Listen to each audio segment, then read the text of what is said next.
નમસ્કાર, હું છું ઉજ્જવલ અને આપ જોઈ રહ્યા છો નિર્ભય ન્યૂઝ. હાલ ગુજરાતમાં સ્થાનિક સ્વરાજ્યની ચૂંટણીને લઈને આજે મતદાન ચાલી રહ્યું છે. મહત્વપૂર્ણ દિવસ છે ને અમે હાલ અમદાવાદના દરિયાપુરમાં છે કે જે વિસ્તારમાં જે મતદાન કેન્દ્ર છે ત્યાં હાલ મતદાન થઈ રહ્યું છે. અને હાલ જો અહીંયાની પરિસ્થિતિ અને જે વ્યવસ્થા અને કાયદો અને વ્યવસ્થા ઉપર નજર કરીએ અને ખાસ કરી અને લોકો પણ મતદાન કરવા માટે પહોંચી રહ્યા છે. શાંતિપૂર્ણ વાતાવરણમાં અહીંયા મતદાન ચાલી રહ્યું છે અને ખાસ કરી અને આ જે કેન્દ્ર છે મહત્વપૂર્ણ કેન્દ્ર પણ ગણાય છે અને અહીંયા છેલ્લા કેટલા સમયથી ભાજપ શાસિત ક્યાંક ને ક્યાંક કેન્દ્ર પણ છે. અહીંયાના જે ધારાસભ્ય છે કૌશિક જૈન અને ખાસ કરી અને આ વિસ્તારની સમસ્યાઓને લઈને પણ વાત કરીશું, અહીંયાના લોકો સાથે વાત કરીશું. પરંતુ હાલ ખાસ કરી અને મતદાનને લઈને જો ચર્ચા કરીએ તો અહીંયા હાલ લોકો આવી રહ્યા છે. શાંતિપૂર્ણ વાતાવરણમાં મતદાન ચાલી રહ્યું છે અને ખાસ કરી અને અહીંયા જે સ્થાનિક સ્વરાજ્યની ચૂંટણીને લઈને આજે જે મતદાન છે એ દરિયાપુર વિસ્તારમાં હાલ મતદાન વ્યવસ્થિત રીતે અને ક્યાંક ને ક્યાંક એવું કહી શકાય કે અહીંયા લોકો પણ મતદાન કરવા માટે આવી રહ્યા છે. હાલ જો પરિસ્થિતિની વાત કરીએ તો શાંતિપૂર્ણ વાતાવરણમાં અહીંયા મતદાન થઈ રહ્યું છે. ખાસ કરી અને પોલીસ પણ અહીંયા વ્યવસ્થામાં છે અને પોલીસ દ્વારા પણ સારી રીતે અહીંયા કાયદો અને વ્યવસ્થા જે છે એ જાળવવામાં આવી રહી છે. અહીંયા જો વધુમાં ચર્ચા કરીએ અને ખાસ કરી અને આ વિસ્તારની સમસ્યાઓની વાત કરીએ તો લોકોને આ વિસ્તારમાં મેં જેટલી અહીંયા લોકો સાથે વાત કરી અને ચર્ચા કરી, લોકોને આ વિસ્તારમાં ખાસ કરી અને ગટર, રોડ રસ્તાની અનેક સમસ્યાઓ છે, પાણી નથી આવતું એવી પણ અનેક સમસ્યાઓ છે. પરંતુ આ સમસ્યાઓ છતાં પણ લોકો હાલ અહીંયા મતદાન કરવા માટે પહોંચી રહ્યા છે. શાંતિપૂર્ણ વાતાવરણમાં લોકો મતદાન પણ કરી રહ્યા છે અને ખાસ કરી અને જો અહીંયા ચર્ચા કરીએ કે આ વિસ્તારની અને અહીંયા આપણે અનેક જે લોકો આવ્યા છે એની સાથે પણ ચર્ચા કરવાનો પ્રયાસ કરીશું ને એની સાથે સાથે આપણે અહીંયા એ પણ પ્રયાસ કરીશું કે આ વિસ્તારમાં સમસ્યાઓ શું છે.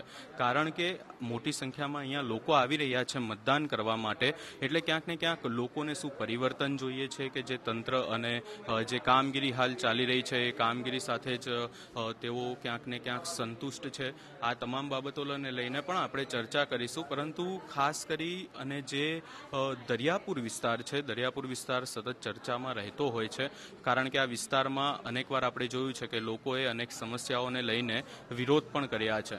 એટલે અહીંયા આ જે પરિસ્થિતિ અને ખાસ કરીને અમે તમને અહીંયા જે લોકો સાથે પણ વાત કરવાનો પ્રયાસ કરીએ આપણે આ વિસ્તારમાં. આ તો તમે મતદાન કેન્દ્ર પર હાલ જોયું કે કેવી રીતનો માહોલ છે, કેવી પરિસ્થિતિ છે. અહીંયા આપણે જે લોકો આવ્યા છે કે જે મતદાન કરવા માટે આવી રહ્યા છે એવા લોકો સાથે પણ વાતચીત કરવાનો પ્રયાસ કરીશું અને અહીંયાના જે સ્થાનિક લોકો છે એમની સાથે પણ વાતચીત કરવાનો પ્રયાસ કરીશું.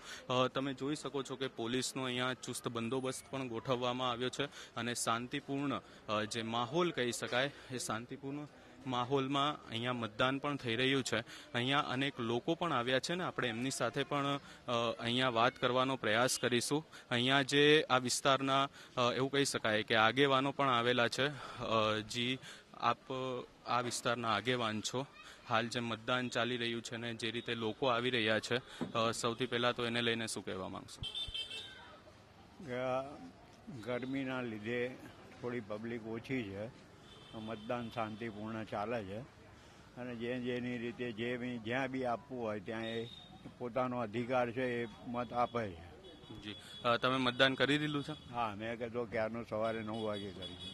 જી આ વિસ્તારમાં આમ તો ભાજપ શાસિત આ વિસ્તાર છે. અહીંયા ભાજપના હાલ જે કોર્પોરેટરો અને તમામ લોકો છે, પરંતુ આ વિસ્તારમાં હાલ કોઈ સમસ્યાઓ છે કે પછી બધું બરાબર ચાલી રહ્યું છે? અત્યારે કોઈ સમસ્યા નથી, બધા રાગે પડીને રહે છે અને બહુ શાંતિનો માહોલ છે અને શાંતિથી લોકો મતદાન કરે છે. જી અહીંયાથી અનેક સમસ્યાઓ પણ સામે આવી હતી, ખાસ કરી અને રોડ રસ્તાને લઈને સમસ્યાઓ છે.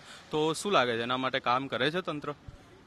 એ આ બાજુ નથી, એ ટાવરના રોડે છે જે ઊભી પટ્ટી આવે એ ટાવર પાર્વતીભાઈ દવાખાનું ને જે છે એ પટ્ટી પર સાંજે બહુ ટ્રાફિક થાય છે અને પોલીસ ખાતું એને એની રીતે જે કાર્ય કરવાનું હોય એ કરે છે. જી તમે અહીંયા જે અહીંયાના જે આગેવાન છે એમની સાથે વાત કરીએ આપણે, એ પણ સાંભળ્યું. અહીંયા અન્ય લોકો પણ આવ્યા છે, એમની સાથે પણ વાત કરવાનો પ્રયાસ કરીશું. મતદાન થઈ ગયું છે તમારું? મતદાન થઈ ગયું. મતદાન કરી દીધું. સમસ્યાઓ ખરી વિસ્તારમાં?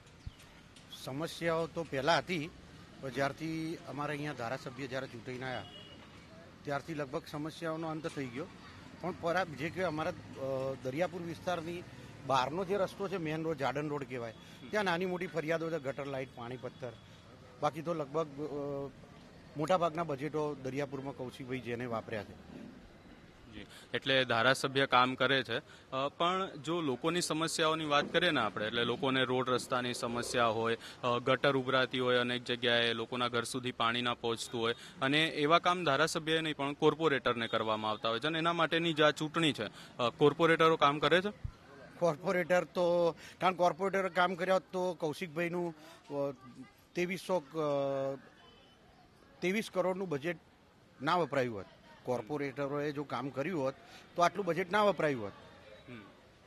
તો આ જે સમસ્યાઓ છે કોર્પોરેટરો, ખાસ કરીને કોર્પોરેટર જોવા મળે છે વિસ્તારમાં? મેં તો જોયા નહીં.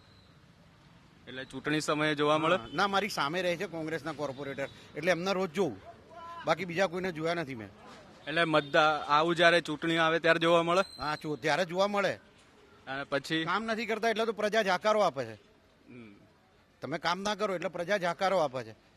પ્રજા કોર્પોરેટરને કેમ ચૂંટી લાવે? બેઝિક પ્રશ્નો, ગટર લાઇટ, પાણી પથ્થર માટે, કે ભાઈ જે નાની મોટી તકલીફો પડતી હોય એનું સોલ્યુશન કોર્પોરેટર કરી છે. પણ કોર્પોરેટર પોતે ઓફિસે હાજર ના હોય તો ક્યાંથી કામ થાય? હવે અધિકારીઓ પર છોડ દે. એટલે આ વખતે પરિવર્તનની જરૂર છે કે જે છે બરાબર છે? ના, પરિવર્તનની જરૂર છે. કારણ રૂટીનમાં 2-3 વર્ષ, 5 વર્ષ આ કોર્પોરેટર હોય તો 5 વર્ષ પેલા કોર્પોરેટર હોય બીજી પાર્ટીના, તો શું છે, કામ કરવાની પદ્ધતિ ખબર પડે. એક કામ ના કરે તો બીજો સારું કામ કરે તો પબ્લિક બીજી વખત એને ચૂંટી લાવે.